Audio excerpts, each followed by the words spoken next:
होगा। आज मैं 2 हफ्ते बाद इस रिकॉर्डिंग को कर रहा हूँ। रीज़न ये है कि मुझे कोरोना हो गया था, हमारे घर में भी सबको हो गया था, बट ठीक है।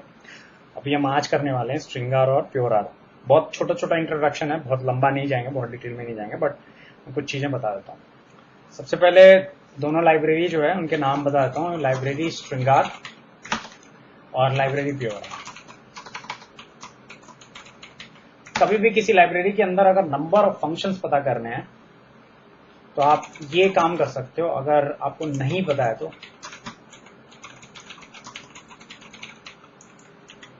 और मोड में आप फंक्शन लिख दो। 49 फंक्शन है। क्यों ऐसा लिखा? क्योंकि कई बार पैकेज के अंदर फंक्शन के अलावा और भी बहुत सारी चीज होते हैं, डेटा सेट भी होता है, वगैरह वगैरह होता है।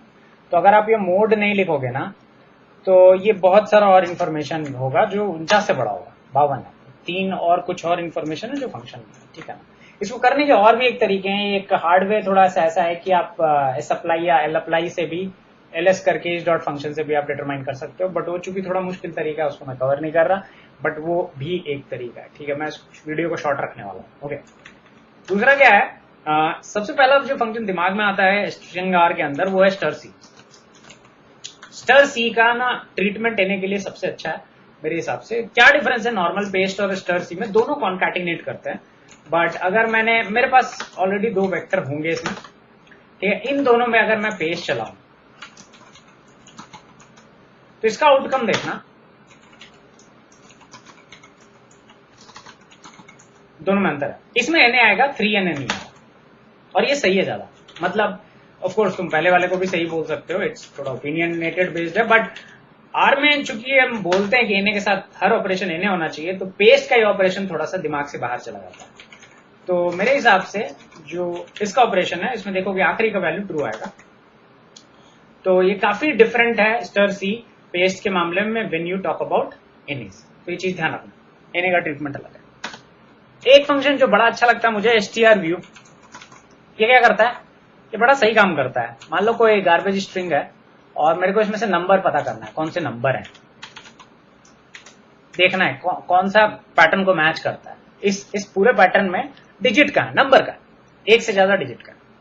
तो चलाओगे तो ये आपको इस तरह से शो करता है, ठीक है ना।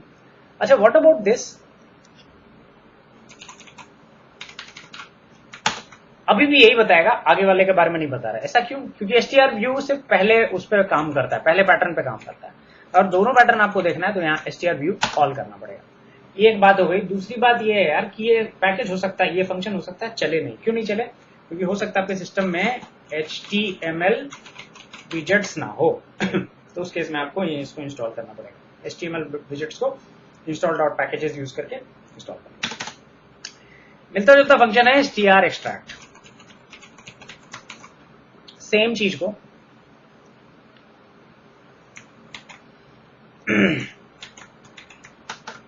ऐसा अगर str extract ऑल करोगे तो 2 आउटकम आएगा, ठीक है ना। तो ये कुछ इस तरह का आउटकम आता है, ये चीज ध्यान रखना। तो str extract जो होता है एक्सट्रैक्ट करता है, str_view व्यू करने के लिए str extract ज्यादा यूजफुल है। str replace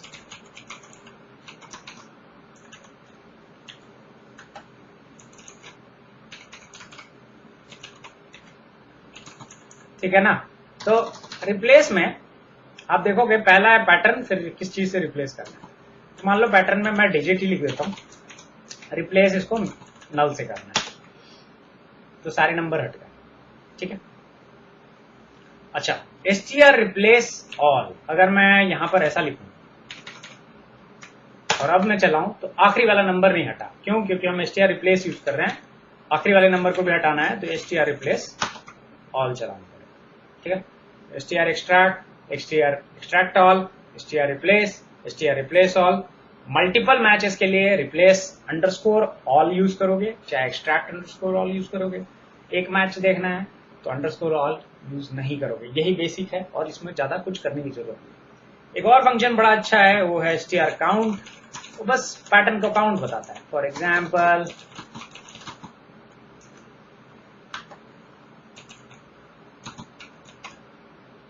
इसमें मेरे को पता करना है कि कितने स्पेसेस हैं, तो पैटर्न में मैं 3 स्पेस है, ठीक है ना। कितने वर्ड्स हैं? 4 वर्ड, ठीक है।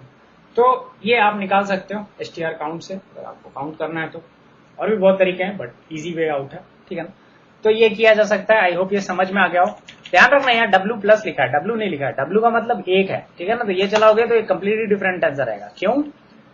क्योंकि तब ये इंडिविजुअल कैरेक्टर को गिन रहा है। तो 1 2 3 4 5 6 7 8 9 10 11 12 13, ठीक है ना। उस केस में तुमको अगर नंबर ऑफ स्पेसेस निकालने हो तो क्या करोगे? n4 माइनस n4 ऑफ जो भी है माइनस 13, तो उससे तुम्हारा स्पेस का काउंट निकल जाएगा। नहीं तो डायरेक्टली भी तुम ये तो लिख ही सकते हो हमेशा, ठीक है ना। अच्छा, स्पेस में भी सेम कंसेप्ट है। अगर मान लो यहां पर तुम इस कोड को चलाओगे, अभी भी 3 आएगा रिजल्ट, ठीक है। बट यहां पर s प्लस की जगह सिर्फ s लिखते हो तो 8 आएगा, क्योंकि ये सारा स्पेस को अलग अलग स्पेस को काउंट कर रहा है, ठीक है ना। तो ये ध्यान रखना, प्लस और विदाउट प्लस में अंतर होता है। ये हमने डिस्कस किया हुआ है जब हमने रेगुलर एक्सप्रेशन यूज किया था। आई होप ये चीज ध्यान रखना। ओके, नेक्स्ट पैकेज जो है वो प्योर आर है। प्योर आर बहुत बड़ा पैकेज है, सब कुछ नहीं समझा सकता इसमें, बट ठीक है, मैं कोशिश करता हूँ, कुछ चीजें बता देता हूँ। सबसे पहले इसके पीछे का इंट्यूशन बता देता हूँ। इंट्यूशन क्या है? बड़ा सिंपल है कि मैप फंक्शन है और प्रिडिक्टेबल आउटकम आना चाहिए। मतलब आप कुछ कर रहे हो, जैसे सप्लाई है, उसका प्रिडिक्टेबल आउटकम नहीं होता, ये हमने डिस्कस किया हुआ है, प्योर फंक्शन नहीं, ठीक है। तो प्रिडिक्टेबल आउटकम है, अगर लिस्ट हम इनपुट डाल रहे हैं, हमको लिस्ट ही चाहिए, तो फंक्शन ऐसा हो जो वही आउटकम रिटर्न करे। तो ये जो मैप जैसे फंक्शन है ना, कुछ भी कर लो, ये बिल्कुल लिस्ट ही आउटपुट देता है, बिल्कुल एल अप्लाई जैसा। कुछ भी इनपुट दे दो, कुछ भी। अगर तुम C1 2 3 लिखते हो और यहां पर कहते हो अब जो लोग ऑलरेडी आर में थोड़ा बहुत एक्सपीरियंस है, गुस्सा मत करना, मैंने ये समझाने के लिए लिखा है। मुझे भी पता है कि ये चीज इस तरह से नहीं लिखते हैं, बट ये काम करता है। ओके, तो जो लोग नए हो ध्यान से सुनना। ओके, तो ये काम करता है, ये बढ़िया चल रहा है, कोई दिक्कत नहीं। अब मान लो इसी चीज को मैं एक दूसरे फॉर्म में लिखता हूं। मैं मान लो एम्प्टी कार्स डेटा में पहला 2 कॉलम यूज करता है, बस 2 कॉलम, और इसको चलाता है। तो तुम देखोगे यहां पर भी इसने लिस्ट रिटर्न किया है और यहां पर भी इसने लिस्ट रिटर्न किया है। तो मैप का आउटपुट चेंज नहीं होता इररिस्पेक्टिव। यहां पर हमने डेटा फ्रेम यूज किया, यहां पर हमने वेक्टर यूज किया, लेकिन आउटकम दोनों बार में लिस्ट ही था। इस कंसेप्ट को कहते हैं कि ये प्योरिटी है। मतलब ये फंक्शन इनपुट डेटा के हिसाब से अपने आप को बदल नहीं रहा है। ये प्रॉब्लम इस अप्लाई में है, वो बदल देता है अपने आप को, ठीक है ना। तो वो चीज ध्यान रखना, ये अपने इनपुट के हिसाब से अपने आप को बदलता नहीं। तो प्योर आर फंक्शंस ज्यादा यूजफुल, ज्यादा मीनिंगफुल है। ओके, नाउ बैक टू कि ये क्यों सही नहीं है। तो ये प्योर आर वे नहीं है लिखने का। बेटर वे इज दिस, ठीक है। अच्छा, पहले वाले एग्जांपल पे आ जाते हैं, ठीक है। तो काम करता है, आप कहोगे डॉट एक्स क्या है? डॉट एक्स एक तरह का प्लेस होल्डर है, ठीक है ना। डॉट एक्स डॉट वाई ये इस तरह के प्लेस होल्डर है जो बने हुए हैं, जो डिफॉल्ट है, आपको यही यूज करना है। आप यहाँ पर एक्स नहीं लिख सकते, ठीक है ना। तो ये चीजें ध्यान रखो। ओके, तो ये बता रहा है कि एनोनिमस फंक्शन है। टिल्डा का स्टार्ट है, मतलब ये एक एनोनिमस फंक्शन है। This is equivalent to what we have just written earlier. ये जो लिखा था ना, इसके बराबर है, एकदम सेम चीज है। बट प्योर आर में हम जनरली इस तरह से नहीं लिखते हैं। बेस आर में भी अपना ये वाला ऑपरेटर आ रहा है, एनोनिमस फंक्शन के लिए ऑपरेटर आ रहा है, तो डोंट वरी, वो भी आपको बहुत जल्दी दिख जाएगा। ओके, सो ये मैप करता है, ठीक है ना। मैप का बहुत सारा वेरिएंट है। एक जैसे फॉर एग्जांपल मैप अंडरस्कोर कैर है। अगर मैं ये चला दूं तो क्या होगा? तो ये काम करता है, बट आपको ये लिस्ट की तरह आउटकम नहीं देगा। ये आपको वेक्टर देगा, एटॉमिक वेक्टर देगा, लेकिन कैरेक्टर एटॉमिक वेक्टर देगा, ठीक है। मैप डबल, अगर आपको न्यूमेरिक चाहिए तो मैप डीबीएल, ठीक है। तो जो पहले लिस्ट फॉर्म में दे रहा था, अभी आपको ये वेक्टर फॉर्म में दे रहा है। तो भाई मैप जो है ना, प्योर फंक्शन है। मैप डबल कभी भी लिस्ट नहीं देगा, हमेशा इसी तरह से वेक्टर फॉर्म में आपको आउटकम देगा। तो इसीलिए मैप जो आपका प्योर आर लाइब्रेरी बहुत यूजफुल है, बहुत मीनिंगफुल है। इसमें बहुत सारे अच्छे अच्छे फंक्शंस हैं। इसको आप एक्सप्लोर करो, इसको आप पढ़ो, इसको आप सीख सकते हो। इसको सीखना चाहिए, इसको पता होना चाहिए आपको, ठीक है। एक छोटा सा और फंक्शन करूंगा, और प्योर आर का एक फंक्शनैलिटी जो अच्छी फंक्शनैलिटी मुझे अच्छी लगती है, मैंने एक फोल्डर बना रखा है एक्सपेरिमेंट करके। इसको नोट कर लेते हैं पाथ कहीं पर, और एक्सपेरिमेंट बता भी देता हूं कर क्या रहे हैं सो दैट आपको समझ में आ जाए। इस पाथ के अंदर जो भी फाइल्स है उसको हमको रीड करना और अपेंड करना, ये एक्सरसाइज है। सबका एक जैसा स्ट्रक्चर है, यही क्वेश्चन है, इसको आंसर करना है। तो इसको हम फॉर लूप से सॉल्व कर सकते हैं, बट हम इसको प्योर आर से सॉल्व करेंगे। ठीक है, फॉर लूप से थोड़ा लंबा सोल्यूशन है, बट एल अप्लाई है फॉर लूप, आप कुछ यूज कर सकते हैं। तो सबसे पहले ये है कि रीड करने के लिए क्या है, अगर मेरे पास, तो सबसे पहले ये है कि कौन कौन सी फाइल्स है इस लोकेशन में। मेरे को फाइल्स ढूंढनी है, क्या पैटर्न वाली फाइल्स हैं जिसके एंड में .txt है, देख सकते हो यहां पर। ठीक है, सो ये अगर आप देखोगे तो मेरे को ये तीनों फाइल्स यहां दिख जाएंगी। अब इसको मेरे को रीड करना है, इन तीनों फाइल्स को। तो एक फाइल को अगर रीड करना है तो मैं क्या कर सकता हूं, read.csv फाइल्स 1, बट मेरे को पाथ भी चाहिए, तो पाथ के लिए मैं क्या कर सकता हूं, file.path। आप पेस्ट भी यूज कर सकते हो, पर पेस्ट यूज करोगे तो यहाँ स्लैश लगाना पड़ेगा आपको। file.path में डिफॉल्ट जो आपका सेपरेटर होता है स्लैश होता है, तो ये चल जाता है। अच्छा, आप कहोगे ये x.a, x.b, x.c क्यों आ रहा है? ऐसा इसलिए आ रहा है क्योंकि मैंने फाइल में नाम देते वक्त कोट लगा रखे हैं सॉरी, तो आपको दिख रहा है। तो अगर आपको ये नहीं चाहिए तो यहाँ पर जो आपका read.csv, इसमें चेक नेम्स करके पैरामीटर होता है, जो हमने पहले डिस्कस किया है, आई बिलीव। नहीं भी किया है तो कोई बात नहीं, इसको आप फॉल्स कर दो तो आपको एक कोड दिखने लगेगा जो ओरिजिनल डेटा में है, बट एनीवेज इसको हम ट्रू रखते हैं। ठीक है, तो read.csv से एक फाइल तो रीड हो गई। 3 फाइल रीड करने के लिए मेरे को फॉर लूप चाहिए या कोई लूप तरह चाहिए। ठीक है, तो मैं यहाँ पर लूप नहीं लिख रहा, मैं कह रहा हूं कि इसको मैं मैप के थ्रू कर सकते हैं रीड। बढ़िया है, कोई दिक्कत नहीं है। तो मैप के थ्रू लिखने के लिए मैं क्या करता हूं, फाइल्स लिखता हूं और मैं कहता हूं read.csv और फाइल का नाम, राइट। तो अगेन file.path और यहां पर मैं लिखता हूं .x। इसको चलाते हैं। .x नॉट फाउंड, सॉरी यहां पर मैंने टिल्डा डालना भूल गया। तो आप देख सकते हो ये तीनों फाइल के आउटकम जो है 3 लिस्ट के आइटम में घुस गई है। ये बढ़िया है, इसमें कोई दिक्कत नहीं है। बट अब मेरे को इसको अपेंड करना है, तो अब इसको अपेंड करने के लिए मेरे को do.call लिखना पड़ेगा, राइट। तो अब ये थोड़ा सा और कम्बरसम हो गया, ठीक है ना। ये ठीक है, इसमें कोई दिक्कत नहीं है, बट इसको और शॉर्ट कर सकते हैं। तो हम मैप की जगह map_dfr यूज करते हैं।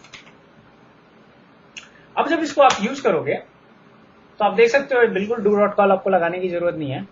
ये वही कर रहा है जो बेसिकली do.call और मैप साथ में कर रहा है।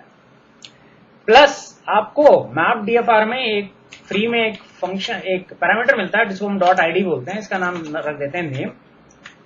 तो आपको यहां पर एक कॉलम बनता हुआ दिखेगा, वो ये बताएगा कि कौन से फाइल से कौन सा रो आ रहा है। तो ये तीसरे वाले फाइल से आ रहा है, ये दूसरे वाले फाइल से आ रहा है, पहले वाले फाइल से आ रहा है। अब कहोगे मेरे को इस नाम की जगह ना, ये जो नाम में वैल्यू आई है ना, इसकी जगह मेरे को उसका नाम चाहिए, तो वो भी आप कर सकते हो, ठीक है ना। मुश्किल नहीं है, बट आपके लिए वो एक्सरसाइज है। आप इस नाम की जगह ये नाम कैसे ला सकते हो, ठीक है ना। तो ये आप अपने एंड पे ट्राई करना और मुझे बताना आपका क्या सोल्यूशन है। इसमें एक छोटा सा चेंज करूंगा, ये सही हो जाएगा, ठीक है ना। इसको सॉल्व करने का 2 तरीका है, मैं हिंट दे देता हूं। एक तरीका ये है कि आपने जो ये नाम लिखा है, हाँ, तो यहां पर जो ये लिस्ट फाइल्स हैं, इसमें इसको एज अ वेक्टर की जगह एज अ लिस्ट सेव कर लो, ठीक है। तो ये आप एक कर सकते हो, ठीक है। अच्छा, अगर इससे एक आपका वो हो सकता है, सॉल्व हो सकता है, या आप map_dfr भी यूज कर सकते हो, ठीक है ना। map_dfr जो है, आपको अगर नहीं पता है कि क्या है वो, तो ये 2 पैरामीटर लेता है। यहां पर हमने .x एक पैरामीटर लिया, हम यहां पर 2 पैरामीटर पास कर सकते हैं। तो ये जो .id में नाम गया है ना, मतलब ये तो जैसे कांस्टेंट फंक्शन है, इसमें जो ये वैल्यू पास हो रही है ना, ये 1 2 3 की जगह नाम आ जाए, इसका आपको जुगाड़ करना है, ठीक है। सो ये एक क्वेश्चन है, थोड़ा ट्रिकी है, बट आप इसको ट्राई कर सकते हो। ऑल्दो इसको और भी तरीके हैं सॉल्व करने के, बट ये 2 तरीका जो मेरे दिमाग में आ रहा है, इसको और भी इजी तरीका, ऐसा नहीं है कि मैं यही तरीका है और क्या तरीका हो सकता है। और एक और तरीका हो सकता है कि हमको ये पता है कि जिस ऑर्डर में इसने फाइल रीड की है उसी ऑर्डर में फाइल्स भी पड़ी हुई, ठीक है। सो मेरे को ये पता है ये पहला है, ये दूसरा है, ये तीसरा, राइट। सो आप उस तरह से भी कर सकते हो, ठीक है ना। सो आप इसको करने के बहुत सारे तरीके हैं, है ना। तो आप कोई भी एक तरीका यूज कर लो, कुछ फर्क नहीं पड़ता, ठीक है। तो आई होप ये पॉइंट समझ में आ गया हो आपको। आई होप इसमें कोई दिक्कत ना हो, ठीक है ना। अगर इसमें दिक्कत है तो लेट मी नो, ओके, ठीक है। सो ये है प्योर आर। इसके अलावा प्योर आर में और भी बहुत सारे फंक्शन है, जैसे पी मैप है, ठीक है, पैरेलल मैप जिसको बोलते हैं। अब 2 से ज्यादा पैरामीटर्स पास करना है उसके लिए बना है ये। देन देयर इज वॉक है, ठीक है।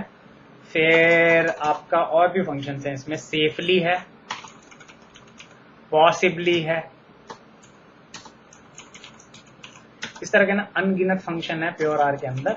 ऑफ कोर्स मैं सारा लाइब्रेरी तो नहीं कवर कर सकता, बट कभी टाइम मिला ना तो मे भी एक एग्जांपल कुछ फेमस फंक्शंस का मैं बता दूंगा। ये एक जस्ट अ बिगिनर इंट्रोडक्शन है कि भाई अगर प्योर आर आपको दिखा है और आपको उसको यूज करना है तो map DFR, map double, map character, इसको यूज करके आप कैसे चीजों को देख सकते हो, ठीक है ना। तो ये एक जनरल सा इंट्रोडक्शन था, इसमें कुछ हाई फंडा नहीं था, बट हाँ तो इसको डिटेल में अगर जाना तो आप खुद अपने एंड पे स्टडी कर सकते हो। ये बिगिनर इंट्रोडक्शन, अगेन मैं रीट्रेट कर रहा हूँ, इसमें कुछ भी एडवांस स्टफ नहीं था और मैं एडवांस स्टफ वाली चीज मैंने एक छोटा सा एग्जांपल दे करके बस आपको शायद इंट्रीग कर दिया हो कि हाँ ये यूजफुल लग रहा है, इसमें चीजें हैं जो मीनिंगफुल है। जैसे ये 1 लाइन में पहले पॉसिबल नहीं था, अब ये पॉसिबल है। तो इस तरह का बहुत सारा चीज आप प्योर आर से पॉसिबल हो जाता है। अच्छा एग्जाम्पल है और आई थिंक आप ये रियल लाइफ में भी यूज कर सकते हो, ठीक है। तो ये है आखिरी लेक्चर, ठीक है ना। मैं ऐसा नहीं बोल रहा आर के वीडियोस नहीं बनेंगी, बट वो अब आर फॉर डेटा साइंस वाले ग्रुप में नहीं जाएंगी, वो किसी और ग्रुप में जाएंगी। अगर प्योर आर का कुछ मैं और डालता हूँ या स्ट्रिंग आर या किसी और लाइब्रेरी का कुछ और डालता हूँ, वो बिल्कुल नए उसमें जाएगा। ये वाली लाइव जो data R for data science है, इसके अंदर इतना ही है, क्योंकि मेरा बस ये था कि कवरेज हो जाना चाहिए, जो आपको डेटा साइंस में यूज करोगे जितनी भी कोडिंग वो इसके अंदर घुस जानी चाहिए, ठीक है ना। तो मेरे मन में क्लैरिटी है कि कितना बताना चाहिए और क्या बताना चाहिए। आगे जो एडवांस स्टेप्स आएंगे वो अलग एडवांस्ड आर और वो सब चीजों के अंदर पढ़ेंगे, उसके अंदर हम और इंट्रिकेट एग्जांपल और इसका सोल्यूशन मैं आपको उसमें भी बता दूंगा, ठीक है ना। आप अपना सोल्यूशन उस सोल्यूशन से मैच कर लेंगे। चलो अगले बार के लिए अलविदा, बाय बाय, टेक केयर, अपना ध्यान रखिए, कोरोना से बच के रहिए, मुंह पे मास्क लगाइए।